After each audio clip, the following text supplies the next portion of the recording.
New education পলিচিৰ ওপৰতো আনিছে, পাৱাৰৰ ওপৰত আনিছে। আজি আমি ভাল পাইছোঁ যে যিদিনা কোকৰাঝাৰত এই 6 শিডিউলৰ ওপৰত অভাৰঅল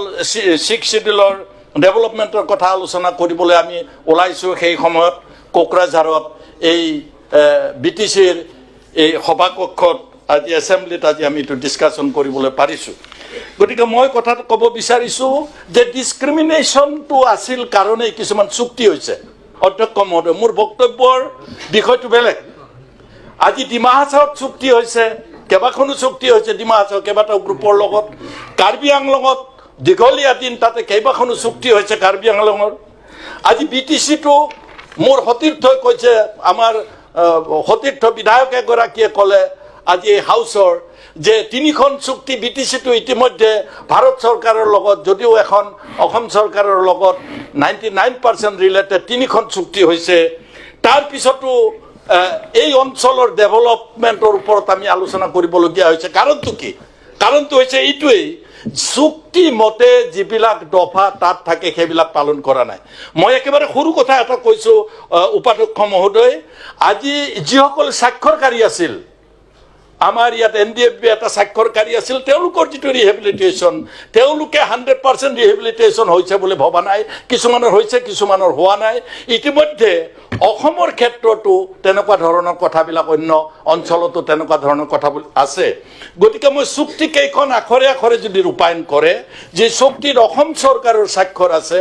সংগ্ৰামীসকলৰ স্বাক্ষৰ আছে, লগত ভাৰত চৰকাৰৰ গৃহ মন্ত্ৰালয়ৰ স্বাক্ষৰ আছে, সেই চুক্তিখন যদি বিচৰা মতে ইমপ্লিমেণ্ট হয়, মই ভাবোঁ যে ডিছক্ৰিমিনেশ্যন বুলি ভবাসকলৰ কথাটো অলপ ইফাল সিফাল হ'ব, অলপ মানি ল'ব পাৰিব। এতিয়া মই দুটামান কথা ক'ব বিচাৰিছোঁ। যদিও AIDFৰ বিধায়ক তেখেতে এটা কথা কৈছে, সঁচাকৈ দুখ লাগে যে ডিলিমিটেশ্যন আমাৰ ইয়াত নাই। ডিলিমিটেশ্যন থকাৰ পিছতো বিভিন্ন ঠাইত দলে দলে ইটো দলৰ পৰা সিটো দললৈ গৈছে, সেইটো বিধায়ক বেলেগ কথা, বিধায়কে হওক MP হওক। কিন্তু এণ্টি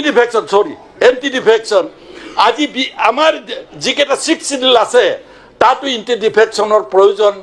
উপলব্ধি কৰিছে। আৰু ষ্টেক হোল্ডাৰবিলাকে যেতিয়া বক্তব্য ৰাখে, তেখেতসকলে কিন্তু এইটো খুব ষ্ট্ৰংলি কৈছে, ষ্টেক হোল্ডাৰবিলাক যিহেতু ক্ষমতাত থকা সংগঠন নহয়, তেওঁলোকে জাতীয় সংগঠনবিলাকে তেওঁলোকৰ নিজা স্বাৰ্থ ৰক্ষা কৰি কেতিয়াও কথা কৈছে বুলি মই উপলব্ধি কৰা নাই। মই ইয়াত দুটামান পইণ্ট উল্লেখ কৰিছোঁ যে আমি বিচৰা ধৰণে যিবিলাক VCDC আছে, বিশেষকৈ BTC, যদিও নৰ্থ কাছাৰ কি কয় ডিমা হাছাও আৰু কাৰ্বি আংলঙত আমাৰ VCDCৰ যিটো প্ৰক্ৰিয়া, সেই প্ৰক্ৰিয়াটো তাত নাই সম্পূৰ্ণৰূপে। আমাৰ ইয়াত যিটো আছে, এইটো বহু বিষয়ৰ পৰা বহু ধন কেন্দ্ৰীয় চৰকাৰৰ পৰা অহাৰ পৰা এতিয়াও বঞ্চিত হৈ আছে, ইলেক্টেড নোহোৱাৰ কাৰণে। এইটো মাননীয় Chandramohan Patowary parliament affairs minister বৰ্তমান, তেখেতে সৰ্বানন্দ সোণোৱাল চৰকাৰৰ দিনত যেতিয়া মন্ত্ৰী আছিল, তেখেতৰ নেতৃত্বত এখন কমিটি হৈছিল, কেবিনেট কমিটি, য'ত BTCৰ পৰাও 2-3 গৰাকী EMক তাত সদস্য কৰা হৈছিল। আৰু VCDC ইলেকশ্যনৰ পৰ্ব প্ৰায় আলোচনা কৰি এই BTC চৰকাৰে সন্মতি প্ৰকাশ কৰাৰ পিছতো আজিলৈকে VCDC ইলেকশ্যন নহ'ল, যাৰ কাৰণে উপাধ্যক্ষ মহোদয় VCDC লেভেলত যথেষ্ট সময়ত কৰাপশ্যন হোৱাৰ কথা শুনা যায়। যি চৰকাৰে নাথাকক, দায়বদ্ধতা যিহেতু নাথাকে, তেওঁলোকে যিহেতু ইলেক্টেড নহয়েই, এই 5 বছৰে আছোঁ, তাৰপিছত মই নাই, তেওঁলোকৰ যিটো বেপেৰুৱা চিন্তা চৰ্চা, সেই বেপেৰুৱা চিন্তা চৰ্চাটোৱে তৃণমূল পৰ্যায়ত বিশেষকৈ BTC অঞ্চলত ডেভেলপমেণ্টত যথেষ্ট হাৰ্ম হৈছে বুলি ভাবোঁ। ইয়াৰ উপৰিও ভাৰত চৰকাৰৰ এটা ডাঙৰ প্ৰতিশ্ৰুতি আছিল যে ইণ্টাৰনেশ্যনেল যিটো আমাৰ ভাৰত ভূটানৰ যিটো সীমান্ত, 1000 কোটি টকাৰ এটা তাত ৰাস্তা বনোৱা কথা আছিল, সেইটো আছিল ভৈৰৱকুণ্ডৰ পৰা জমদুৱাৰলৈকে 1000 কোটি টকাৰ প্ৰস্তাৱিত তেতিয়া আছিল। আজি যেহেতু কৰ্মক্ষম মুখ্যমন্ত্ৰী হিমন্ত বিশ্ব শৰ্মা ডাঙৰীয়া ইয়াত আছে উপস্থিত, হিমন্ত বিশ্ব শৰ্মা ডাঙৰীয়াক মই আজি এই সুযোগতে overall of development of 6 schedule যদি বিচাৰে, তেতিয়াহ'লে এই ৰাস্তাটো যদি হয়, মই ভাবোঁ গোটেই অসমৰ কাৰণে এটা অল্টাৰনেটিভ ৰাস্তা হ'ব। আৰু সেই ৰাস্তাটো এটা এক্সপ্ৰেছ হাইৱে কওক বা 4 লেণ্ডে কওক, যিয়ে নকওক, মুঠতে তেনেকুৱা আছাম মালৰ পৰাই হওক, সেই ৰাস্তাটো বনাবলৈ মই আজি অনুৰোধ জনাইছোঁ। মাননীয় মুখ্যমন্ত্ৰীয়ে খুব সুন্দৰকৈ প্ৰেছ কনফাৰেন্সত উল্লেখ কৰিছে যে অসমৰ প্ৰত্যেকখন জিলাত মেডিকেল কলেজ বনাম বুলি। আমি আদৰণি জনাইছোঁ মুখ্যমন্ত্ৰী ডাঙৰীয়াক, গতিকে বিটিচিত যিকেইখন জিলা আছে সেই জিলাকেইখনকো আপুনি ইনক্লুড কৰক যে ইয়াৰ জিলাকেইখনতো যাতে মেডিকেল কলেজ হয় আৰু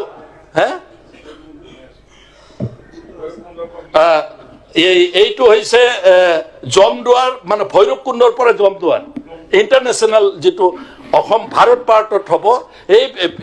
যিটো সেইটো যদি ৰাস্তা হয় আপোনালোকে যিমান পইচা টকা মানুহ আছে চবে মাটি কিনিব তাত না মানে এনেকা নাতিশী তুষ্ণ এৰিয়া তাত মানে মাটি কিনিলে 6 শিডিউল এৰিয়া মানুহে বেছি পেলে ধনী হ'ব নেকি হয় আপুনি ধনী হ'ব পাৰিব গতিকে মই ইয়াৰ উপৰি বেয়াই হ'ব 6 শিডিউল এৰিয়াৰ কাৰণে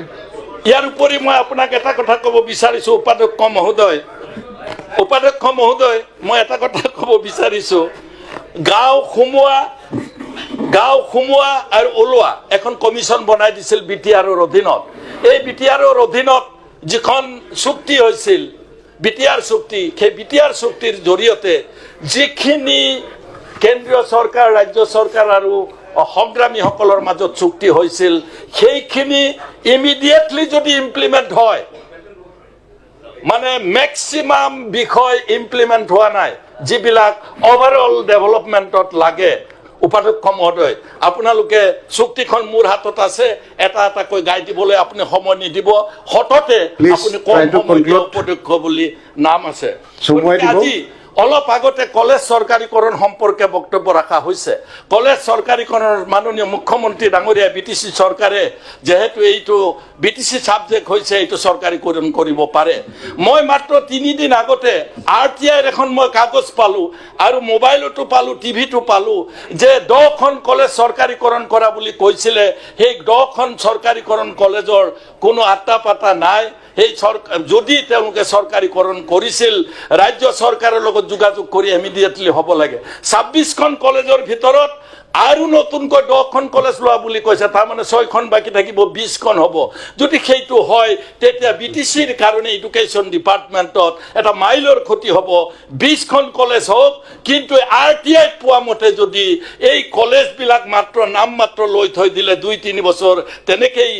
কোনো টকা পইচা বা তেওঁলোকে একো পোৱা নাই বা কোনো যোগাযোগ লেটাৰ তেওঁলোকে পোৱা নাই মই বিচাৰিম overall developmentor karone 6 schedule এই এডুকেশন ডিপাৰ্টমেন্ট হায়াৰ এডুকেশন তো সহায় কৰিব বুলি মই আশা ৰাখিছো মই একেবাৰে শেষত এটা কথা ক'ব বিচাৰিছো